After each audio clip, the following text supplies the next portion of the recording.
Hello everyone, নতুন একটি ভিডিওতে তোমাদের সকলকে স্বাগত জানাই। আমরা সকলে ভালো আছি, সুস্থ আছি। তোমরা কেমন আছো? আশা করি তোমরা সকলে ভালো আছো, সুস্থ আছো। আজকের একটা মিনি ব্লগে তোমাদের স্বাগত জানাই। তো আজকের ব্লগটা অন্য কোনো ব্লগ অন্য কোনো কিছু নিয়ে আসিনি। তো আজকের আমাদের গ্রামের পুজো, সেটাই কিন্তু তোমাদের সঙ্গে শেয়ার করব। তো আমাদের গ্রামের পুজো শীতলা মায়ের পুজো। তো আমি এখন দেখো রেডি হয়ে কাকিমা, আমি, শাশুড়ি মা, ঋদ্ধি সবাই মিলে কিন্তু যাচ্ছি ঠাকুর দেখতে। ঠাকুর দেখতে মানে কি, মন্দিরটা কিন্তু আমার বাড়ি থেকে একটু দূরে। তো সেইখান থেকে ঠাকুর কি হয়, পুরো গ্রাম জুড়ে ঘুরতে থাকে। তো সেটাই কিন্তু এসছি দেখার জন্য। তো বাড়ির কাছ দিয়ে যখনই কিন্তু ঠাকুর যাচ্ছে তখনই কিন্তু দেখছি। তবে ওই যে মন্দিরে পুজো হচ্ছে তখন কিন্তু আর যাব না, যেহেতু একটু দূরে, ঋদ্ধিসকে নিয়ে কিন্তু আর যাব না। আর ওর তো পাপা বাড়িতে নেই। আর আজকের পুজো হলো, আগামীকাল কিন্তু জামাই ষষ্ঠী রয়েছে। তো ওর বাবা কিন্তু এবছর আর আসতে পারলো না, পুজো বা ষষ্ঠী কোনোটাই কাটাতে পারলো না। তো যাই হোক, এখন যে পুজোর আয়োজন হচ্ছে আর কেমনভাবে গ্রামের পুজো হচ্ছে সবটাই তো তোমাদের সঙ্গে শেয়ার করছি। তোমরা পুরো ভিডিওটা এনজয় করো। তো চলো দেখতে থাকো।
যা যাইটি যা আইসো আইসো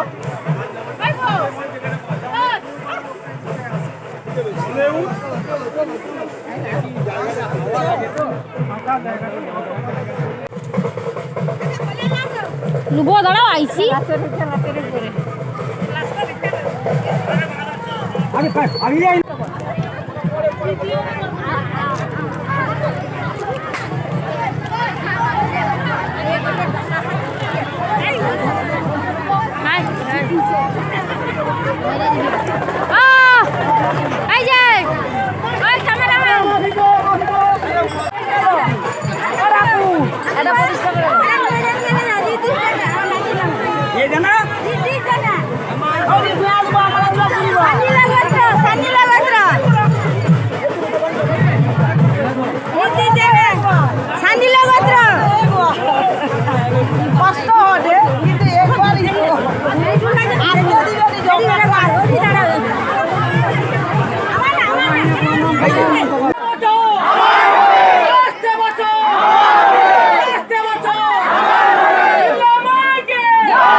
ঠাকুর তো এই খালপাড়ের রাস্তা দিয়ে গেল, আর খালপাড়ের ওইখানটা তো তোমরা দেখতেই পেলে প্যান্ডেল হয়েছে, আর তোমাদের কিন্তু মনসা মন্দিরটাও ঘুরিয়ে দেখালাম। তবে ওইটা কিন্তু দুদিন পরেই পুজো, তো সেই ব্লগটাও তোমাদের সঙ্গে পরে শেয়ার করব যখন পুজো হবে। তো যাই হোক, ওইখান থেকে ঠাকুর দেখে এখন চলে এসেছি, আর এখন বাজে কিন্তু বিকেল 4:30। ঠাকুর বেরোয় কিন্তু 1-1:30 নাগাদ। তো এখানে পৌঁছতে মানে আমার বাড়ির সাইডে পৌঁছতে কিন্তু 4টে 4:30 বেজে যায়। তো যাই হোক, পুজো দেখে এই যে দেখো ঋদ্ধিশ, আমি আর শাশুড়ি মা 3জনের জন্য আইসক্রিম নিয়ে চলে এসেছি। আর ওকে দেবো না জানি, কিন্তু ও এমন মানে নেবেই, ওটা খাবে। আর ওর একটু ঠান্ডাও লেগেছে, কিন্তু ও তো কথা শোনার নয়। আর ও দেখো একা একা কীরকম আইসক্রিম খেতেও শিখে গেছে। ওকে কোনো কিছুই শেখাতে বা দেখাতে হয় না, ও যেটাই যখনই দেখে নেয় তখনই কিন্তু শিখে নেয়। তো যাই হোক, আর যেহেতু সিঁদুরের টিপ দিচ্ছে, পরপর যেন ঘেটে যাচ্ছে ঘেমে। তোমরা তো দেখতেই পেলে ঠাকুর এলো, আর তার সঙ্গে কত লোকজন, আর বাতাসা হরিলুট হলো, সবই তো তোমরা দেখলে। আর আজকের ভিডিওটা এখানেই শেষ করছি। কেমন লাগলো অবশ্যই জানিও। নেক্সট ভিডিওতে তোমাদের সঙ্গে দেখা হবে। সবাই ভালো থাকো, সুস্থ থাকো।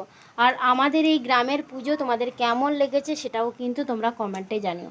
আর আমার অবস্থাটা দেখো, মানে দুবার ধরে সিঁদুরের টিপ দিয়েছে, তো সেই কারণে কিন্তু গরমে ঘেমে গেছে পুরো। তো যাই হোক, সবাইকে টাটা, দেখা হচ্ছে নেক্সট ভিডিওতে।